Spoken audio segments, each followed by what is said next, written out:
Hi, I'm Amy. I'm Laura. And we are Two Paper Girls.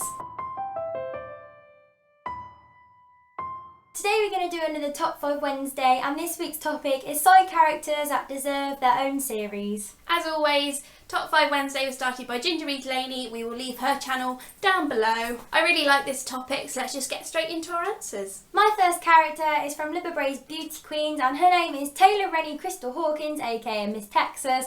She's the crazy one who's so into all the pageants, and she just is such a great character. And even though she's a bit crazy, you still love her, and I want to know what happens to her. If you've read the book, you know how it ends. I want to know what happens to her after this book, because it'd be really interesting to see how she copes. My first choice is an unusual one. We don't really talk about the Twilight series very often on this channel, but I think Jasper from the Twilight series would be an interesting choice, because I was trying to think of books with large casts of characters, and he wasn't my favourite character, but you hear little glimpses of his past life when he was a soldier or something and used in an army, and I'd just like to hear about that and maybe how he fell in love with Alice and things like that. It'd just be quite interesting, but this is number 5 because vampires. I'm kind of over that phase, but it would still be intriguing. My next side character is sort of like 2 in 1. It's kind of the spook himself, even though the book is called The Spook's Apprentice. It's written from Tom's perspective. Tom is the main character, and the spook isn't really a side character, but his past apprentices are, and I just think it'd be really interesting if Joseph Delaney stopped with the series but did old ones of how the previous apprentices coped, and that would just be really cool because I love this world. I'm just sick of this story. My number 4 is Lady Macbeth from Macbeth by William Shakespeare. She is a very interesting character, but she is kind of pushed to the side. She sort of disappears after about halfway through the play, but there's a lot of sort of hints at the fact that she either can't have children or has lost a child.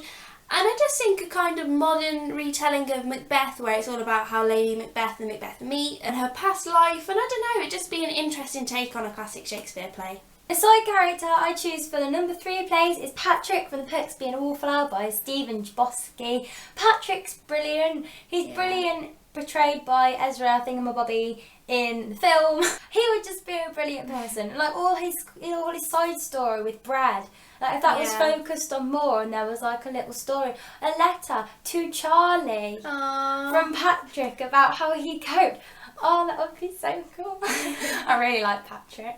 And number 3 choice is Kenji from the Shatter Me trilogy. I still have to read this last book, Ignite Me, but he was such a great character in the second book, Unravel Me, and he's just really fun and easygoing, and it kind of hinted at his backstory, and it'd just be interesting to be in his mind. He's just really fun and lovable, and I could just really see him being a lead protagonist in his own series, because he was just a really well-developed, great character. My second side character who I think deserves her own series is Richard Parker from The Life of Pi by Yann Martel. He deserves his own series. I want to know what happens to him when he reaches land again, and I just want to know what happens inside of his head. Oh, I love Richard Parker. I want to know him. My next choice is a very side character from the shortest story in the Assassin's Blade collection by Sarah J Maas, and that is Yuen, who is in the story The Assassin and the Healer. I remember thinking she was a really well thought out, well developed character. She had a lot of mystery on her past, and you could really see how her life was going to change when she meets Selena.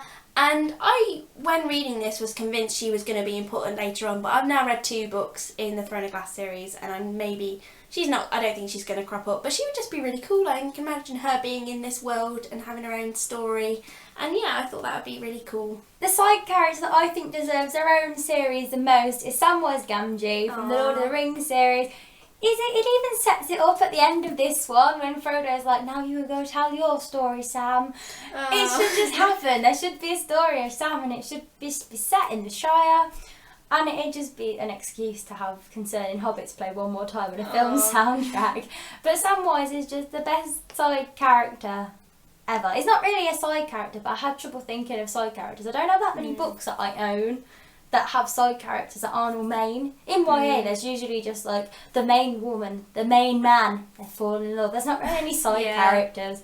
But Samwise wins. My number 1 choice is one that I think is going to be on a lot of people's list, and that is the Marauders from Harry Potter. That is Remus, James, Lupin and Peter, just their adventures in Hogwarts, and even maybe after they leave and graduate Hogwarts and all the mystery leading up to Voldemort, and I just think it'd be really, really great. I was torn between this and I read online about the founders of the houses having their own story, and that would be really, really interesting, but I'm just so attached to all the Marauders characters, apart from Peter. He's a bastard, but you know, he doesn't count. But yeah, I would love a Marauders book. It would make me fangirl so much. Bonus Top 5 Wednesday. Me and Laura both agree that The Fault in Our Stars by John Green's side character Isaac should deserve his own side series because he's just brilliant. He's a side character. Look! Got a black signed copy. It's so beautiful. It's a rare one. And I just nearly whacked Laura in the face with it. Isaac is brilliant. He should have his own series. John Green should get round to this. Him coping after the events in The Fault in Our Stars. It would give us hope. That's it for another Top 5 Wednesday. We hope you enjoyed it and let us know down below who your favourite side characters are who deserve their own book series. And we'll see you on the next video. Bye! The side character in fourth place... he's not a side character, he's... Correct. Don't know his name. Is it Falcon? No, oh he no! wants to be a Falcon. I think it's Ezra Miller, but I don't know. Oh no, he wants to be the slut in the Falcon and solve crimes.